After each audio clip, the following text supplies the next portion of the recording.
The sad truth is this video won't get very many views because tracking your marketing activities is boring. But know this, the top wholesalers in the biz, the ones making at least $1 million a year, are fanatical about testing and tracking their marketing efforts. This is true for me as well. I would say much of the reason I make millions of dollars a year in my real estate businesses is a result of knowing exactly what is and isn't working and why. We track our numbers to the penny. And I've said this before and I'll say it again.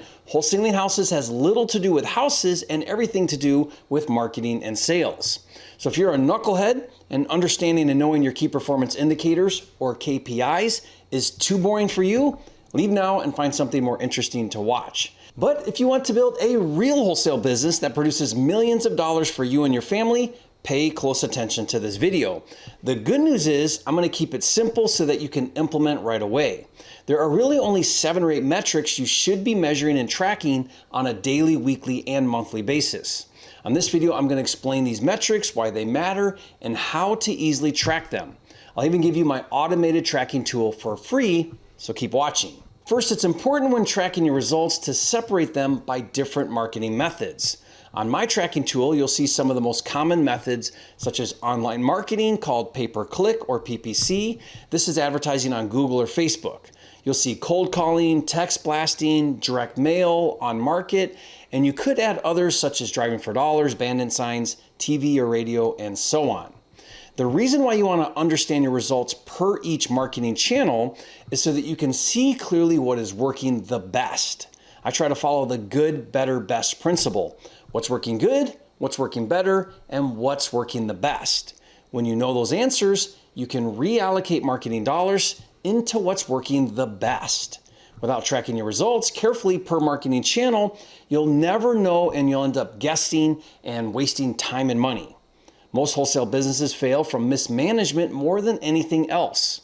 At best, if you're not carefully tracking, you won't get the best return on your marketing dollars, which is irresponsible. The real question every marketer should ask is, how do I spend $1 today to get back $10 in revenue, and how often can I do it? The time from when you spend $1 to get back that dollar is known as the cash conversion cycle. For example, let's say that I have a 1 to 10 add to revenue ratio. That means for every dollar I spend in marketing, I get $10 in revenue. And let's say that I have a 90-day cash conversion cycle. That means if I spend $1,000 in marketing today, in 90 days, that $1,000 would generate $10,000 in revenue. So over the course of a year, that same $1,000 turned every 90 days would make $40,000 in revenue. Now that's gross revenue, not net income, but what if I could improve the cash conversion cycle from 90 days to 45 days? That would double my annual revenue from $40,000 to $80,000 for the same $1,000 in ad spend. Now imagine if you increased your ad spend each cycle by reinvesting 10% of your revenue back into your marketing budget. In the course of a year, you could be earning hundreds of thousands of dollars. Stay to the end of this video and I'll run a model where you can see that for yourself, but that's the power of knowing how to market, and it's only possible if you know how to track your results. So now let's take a look at my KPI tracking tool. There are lots of different things you could measure, but like I said, I like to keep it simple, so I'll show you the most essential. Let me show you what to measure and then how to use that data to draw some important conclusions. You'll see here under PPC, you have cost and then you have leads generated. For PPC, this would be when someone calls or maybe fills out a form from an online ad. But some leads are what I call non-qualified or not viable. This would be maybe a wholesaler fills out your form or someone who doesn't actually have a house to sell. So not a legit seller. So of the total leads, you want to know how many are qualified leads. This is important because if you're getting a lot of non-qualified leads, then maybe you're marketing to the wrong audience, or maybe your marketing wasn't clear or was misleading. Next is offers made. Now it should be a given that every qualified lead gets an offer, but not always. And I still like this metric because you don't have any control over whether a seller will say yes to your offer, but you do have control over how often you give sellers the opportunity to say yes. I think a good goal is to make at least 5 offers a day. So next is contracts executed. So out of the offers made, how many said yes to your offer and signed a contract? From those executed contracts, how many ended up canceling? Either it wasn't a deal, or maybe there were title issues, or the seller ghosted you, which happens sometimes. It's normal for about 25% of contracts to never make it to the closing. Next is deals closed. How many of your executed contracts made it to the finish line? And finally, what was the total gross profit?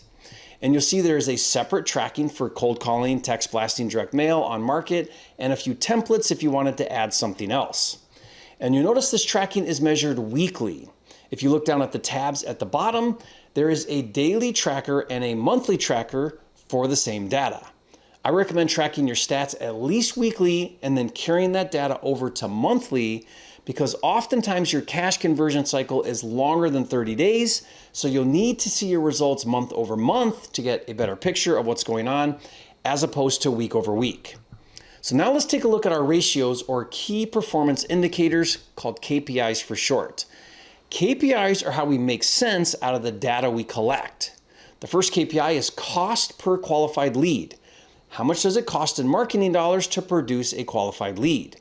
On our tracker, we spent $5,000 in marketing and it resulted in 50 qualified leads. That means it cost $100 per lead. And by the way, the industry standard is anywhere from $85 to $100 for PPC leads. Use that as a gauge when tracking your numbers. The second KPI is qualified leads to deals closed. So how many leads does it take to get a closed deal? In our data, it shows that we got 3 deals from the 50 qualified leads, or for every 16.7 leads, we get a closed deal. We could also measure offers to deals closed. So how many offers did it take to produce a closed deal? Next is the cost per deal. If I spend $5,000 and it produced 3 deals, then my cost per deal was $1,667, or for every $1,600 in marketing spend, I close a deal. Next is the contract fallout rate. In our data, we had 4 contracts and 1 was canceled, so we had a 25% cancellation rate. I remember when the interest rate spiked in the summer of 2022, we saw a 50% cancellation rate for a few months. Now the reason was because cash buyers instantly started buying lower, which meant we had contracted too high with sellers. Now this was important data that helped us readjust our offer formula. Okay, next is the profit per deal ratio. Our data shows that we did 3 deals for a total of $65,000 in revenue, which means we averaged $21,667 per deal. And by the way, if you're interested in doing PPC ads on Facebook, then be sure to get my Facebook ad templates. It's basically the exact copy and paste Facebook ads that we've tested and proven that work the best. That way you don't have to guess to see what works. And if you want that, I'll give it to you for free. I'll put the download link in the description below for you. Now let's look at the same metrics and the same KPIs for cold calling and do a side-by-side comparison to PPC. And I'll even show you how to drastically reduce your marketing costs for both cold calling and text blasting. Keep in mind, cold calling as well as text blasting typically has a longer cash conversion cycle for around 120 to 150 days as compared to PPC marketing, which is like 30 days, because with cold calling, you're reaching out to sellers, so the urgency often isn't as high as someone calling you from a Facebook or Google ad. That's the difference between outbound and inbound marketing. Now with cold calling, we're tracking all the same metrics as PPC, but let's look at the KPIs to see our results. Notice with cold calling, the cost per lead is only $30 as opposed to $100 with PPC, so a lot cheaper. However, look at the next KPI. It took 30 qualified leads to get a closed deal as opposed to 16.7 with PPC. That's almost double the leads per deal. For cold calling, the cost per deal is only $900 compared to $1,600 with PPC, so it's cheaper cost per deal with cold calling, but this is the real kicker. Look at the next KPI. Profit per deal is much less with cold calling at $10,000 compared to more than double with PPC at $21,000. And you'll see the cash conversion cycle is showing 30 days, but that isn't likely. I just did that so that I have data to compare between the 2 marketing methods. Like I said earlier, typically cold calling has a much longer cycle. And keep in mind, I used some fairly consistent industry standard data at the time of this recording when doing these 2 comparisons between PPC and cold calling. But it's all about testing and tracking, to see what the actual results are for you in your market. The point is to gather the data, understand the KPIs, and then make informed decisions on where to allocate your marketing dollars.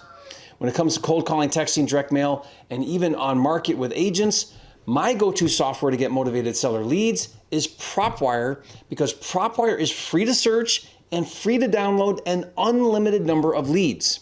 Propwire has off-market houses like REOs, vacants, and pre-foreclosures, and on-market MLS properties, including active, pending, and sold.